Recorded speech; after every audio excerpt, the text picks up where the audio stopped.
What's up, YouTube? Reezonoticz back once again, baby. And I'm doing a review for March 15, 2010, Monday Night Impact, as I call it now, since TNA has moved to Monday nights officially. This is the second episode that they do, on Monday nights. The first one I did a review for already. You can check it out in my videos. I thought it was an amazing show, an amazing debut for Monday nights. And this one wasn't as great, but it was still great in my book.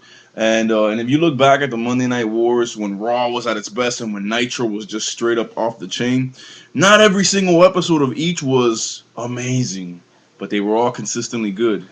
Some better than others, and that's how I feel the TNA is going so far. It's very early, but these first two episodes, the first one was just amazing. This one is just a little bit under it, but still good. Let's just get right to the review. I don't know how long it's going to take, how many videos, and we could be here all day, man. There's a lot to say.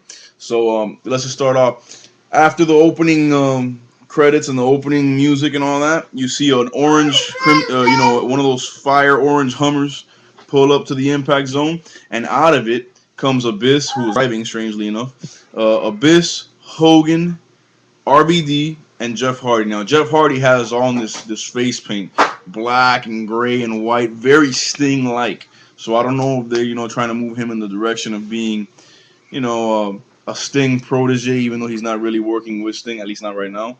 I do know, from my wrestling knowledge and just from knowing about Hardy, even though he's not one of my favorite wrestlers at all, I do know some stuff about him, and he has always said that Sting was a big inspiration for him and his brother when they were young, especially for him. So that's great to see. I guess he's paying tribute somewhat, because I'm talking about, it wasn't just a little bit of paint. Like, when he was in WWE, he had a little bit of that glow in the dark paint. Now this was like his whole face and neck were covered, with the, like, it had a white around the face and black around the eyes and the lines coming down, kind of like.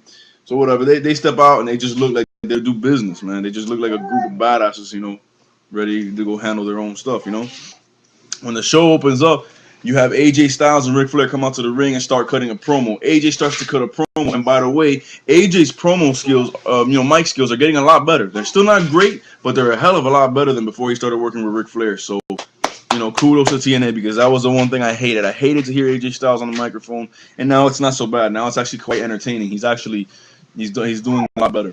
And he starts to cut a promo and run down Abyss, his opponent for Nation X, and he starts talking about how Abyss and him have had legendary battles back in the day in the Asylum and in the Impact Zone. But as great as the battles were, the result was always the same. AJ won, Abyss lost, according to AJ. And he starts talking about how it's funny because he starts taking jabs at the stupidity of what I think to be a really stupid storyline, which is Abyss's whole fascination with the Hall of Fame ring, and he gets the power from the ring and all that. That's a stupid ass storyline. Forgive the language, man, but that's a really, really stupid storyline, and that's just going into fairy tale land. That's WWE territory. And AJ starts to poke fun at that storyline, talking about, I don't believe in Santa Claus, I don't believe in the Easter Bunny, and I sure as heck don't believe in no magical rings. But I do believe I'm the greatest wrestler alive, and that I'm God's gift to wrestling. And I think because even though he's a heel and he's being mad cocky, mad arrogant, nobody booed at that part, because can't nobody really argue that. Him and Kurt Angle, to me, are the greatest wrestlers alive. You know what I'm saying? So, it was a good promo, and he just talked about, Sunday's match with Abyss. Ric Flair gets on the microphone, and Ric Flair is insane. I mean, you can see the scars from last Monday, still fresh looking, still red, not even scabbing up. They just look like they're still bloody, look like they're still raw. And he starts talking about how, he just starts cutting a promo, and in the middle of the promo, he gets crazy, and he tells the audience, you know what, this is real, this is wrestling, and he starts hitting himself, and blood just starts, all up in his eye and everything. He's insane. That's where Ric Flair is the greatest. And he starts calling out RBD. RBD comes out. Not RBD. Jeff Hardy. He calls out Jeff Hardy. Jeff Hardy comes out to his music and his whole entrance with the lights off, the lights dark and all that. Him and AJ both start running down RBD. I'm sorry, not RBD. Jeff Hardy. They start running him down. AJ gets the microphone, gets in his face. I'm like, how do you think you can come in my house and disrespect me and TNA and this and that, whatever. And basically, they get to the point where there's a match tonight. Jeff Hardy versus AJ Styles. Dream match. So that's where that ends up. After that, you see Bischoff and Foley backstage. Bischoff angry with Foley, telling him, we've tried everything to try to make you into the executive that we want you to be, and it's impossible, but I'm going to change all that tonight. We're going to go out to the ring. I'm going to shave that head, take away all that Grizzly Adams looking hair, take away that goatee, and make you the executive that you're supposed to be. I think that's a dumb storyline to the whole Eric Bischoff and Foley thing, but at least it has Foley on TV, and Foley is Foley, so it's good to see.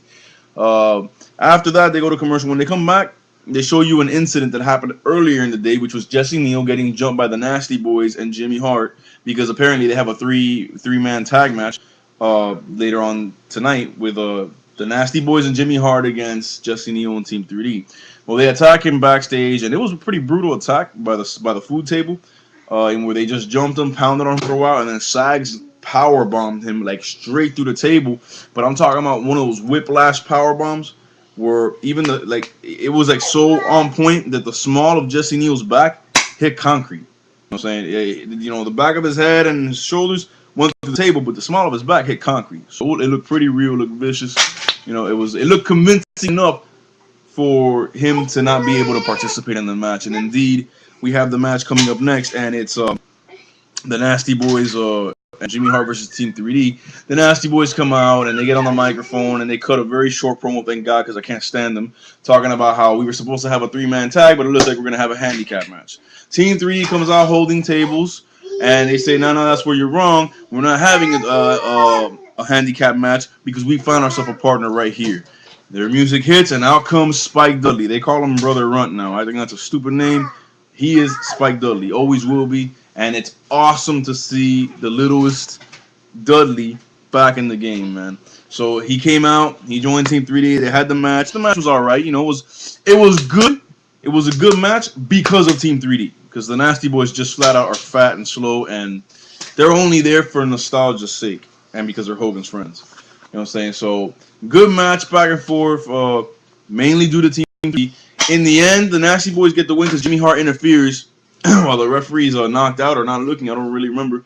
And he knocks out both the Team 3D members with a helmet. That stupid helmet that he wears. Knocks them out.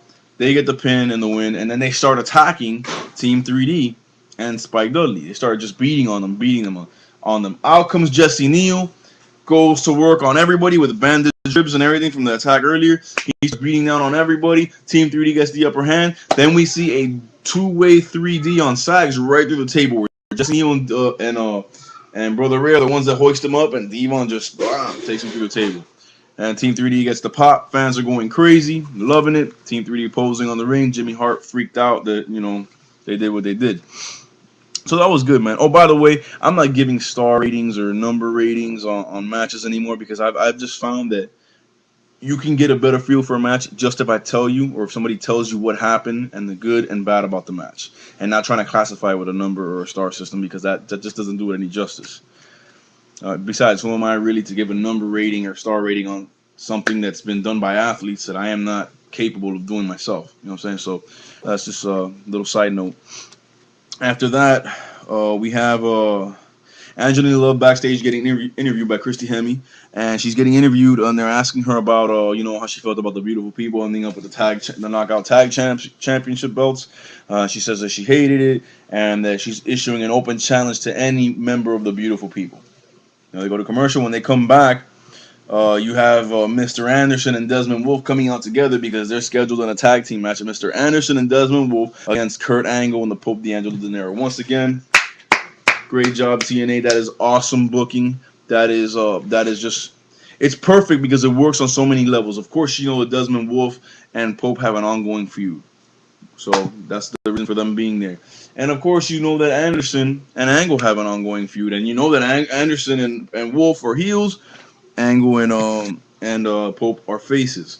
And so they have a tag match, and I'll get to that coming up in part 2 of my video because I'm running out of time. So God bless y'all. Tune in for the second video, part 2 of my TNA Monday and March 15th review. God bless y'all. Take it easy.